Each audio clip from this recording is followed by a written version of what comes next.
হযরত ইসরাফিল আলাইহিস সালাম যখন সিংহায় প্রথম ফু দিবেন তখন সব কিছু ধ্বংস হয়ে যাবে। এরপর যখন আল্লাহ তাআলা হাসরের মাঠে মানুষদেরকে হিসাব নিকাশের জন্য কবর থেকে তুলে আনবেন হাসরের মাঠে, তখন কবরে শুধু মেরুদণ্ডটাই পড়ে থাকবে। আর এই মেরুদণ্ড থেকে আল্লাহ তাআলা আবার সেই মানুষের রূপ দেবেন। তাই আল্লাহ পাকের আরশের নিচে একটি সমুদ্র আছে, তার গভীরতা 500 বছরের রাস্তা।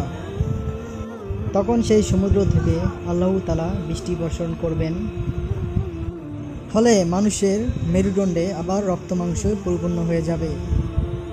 এরপর ইসরাফিল আলাইহিস সালাম দ্বিতীয় ফুঁক দিলে মানুষ কবর থেকে উঠে হাসরের ময়দানের দিকে যেতে থাকবেন। ওই সমুদ্রটাকে প্রচলিত আগুনে পরিপূর্ণ করা হবে।